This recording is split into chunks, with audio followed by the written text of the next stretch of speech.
தூரத்துல இருந்து இவர் பாக்குறாரு. பிள்ளைன்னு கண்டுபிடிச்ச உடனே இவர் என்ன பண்றாரு, அவன் வரட்டும் வெயிட் பண்ணல. வந்து 2 மன்னிப்பு கேட்கட்டும் வெயிட் பண்ணல. வரட்டும் 4 கேள்வி கேட்கிறேன்னு வெயிட் பண்ணல. வரட்டும் அவன் எழுந்ததெல்லாம் நான் கொடுக்குறேன்றார். வரட்டும் நான் அவனை அணைக்கிறேன்றாரு. நம்மெல்லாம் எதுக்கு வெயிட் பண்ணுப்பா, ஒரு டைம் வருவான்டா, அவனுக்கு காட்டுறேன்டா நான் யாருன்னு. எல்லா அப்பாவும் அதை தான் எதிர்பார்த்துருப்பாங்க. இன்னைக்கு பண விஷயத்துல, முக்கியமா இது பண விஷயம் தானே. நீங்க பிள்ளைங்க தவறிடுறாங்க, இருக்கிற பணத்தெல்லாம் அவன் தாங்க அழிச்சான், இதுதான் பேசுறாங்க. இழந்த பொசிஷனை ஆண்டவர் உனக்கு கொடுக்கிறார். இன்னைக்கு உன்னுடைய மிஸ்டேக்ஸ்னால, உன்னுடைய தவறுகள்னால எதை இழந்தியோ அதை ஆண்டவர் உனக்கு திருப்பி கொடுக்கிறார். நீ ஒரே ஒரு ஸ்டெப் எடுத்து வச்சா மாத்திரம் போதும். தூரத்துல இருந்து இவர் பார்த்த உடனே இவர் வெயிட் பண்ணல, வரட்டும் கேள்வி கேட்கிறேன்னு. இவர் ஓடுறாருங்க அவனை ரிசீவ் பண்றதுக்கு.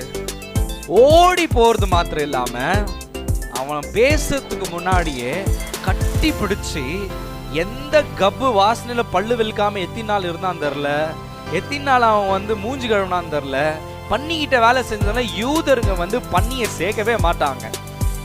இது யூதருக்கு கூடிய கதைன்னு கூட சொல்றாங்க தியாலஜின்ஸ். ஆனா அந்த யூத ஒருத்தன் போய் பண்ணி மேய்க்கிறதுக்கு போயிட்டு வந்திருக்கிறான். அந்த நாத்தத்தோட வந்திருக்கிறான். எங்க குளிச்சுக்கான்னு கூட தெரியல. ஆனா அப்பா அதெல்லாம் பார்க்கல. இன்னைக்கு நிறைய பேர் ப்ரீச் பண்றது என்னன்னா, பெர்ஃபெக்ட்டாவா உன்னை நீ சுத்திகரிச்சுக்கோ, உன்னை நீ கழுவிக்கோ, அல்லேலூயா, உன்னை நீ எல்லாம் பண்ணிக்கோ அப்படின்னு சொல்றோம். இல்லவே இல்லைங்களேங்க. இங்க ஆண்டவர் எதுவுமே கேட்கல.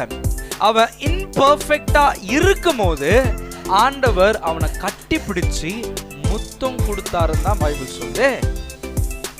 அப்புறம் இது அப்பாவுடைய அன்பு. நீ பெர்ஃபெக்ட், நீ கரெக்ட், நீ பணம் செல்வ அதெல்லாம் இல்ல, நீ பிள்ளைன்றத பாக்குறாரு. இஸ்ரவேல் ஜனங்க தவறு செய்திருந்தாலும் என் பிள்ளை ஏன் ஜனம்ன்றார். அல்லேலூயா. இங்க யாருமே பெர்ஃபெக்ட் ஆயிட்டு வர்றது இல்லைங்க. வர தொட்டு அவர் பெர்ஃபெக்ட்டா மாத்துவார் தவிர உங்ககிட்ட இந்த பெர்ஃபெக்ஷன் எதிர்பார்க்கல.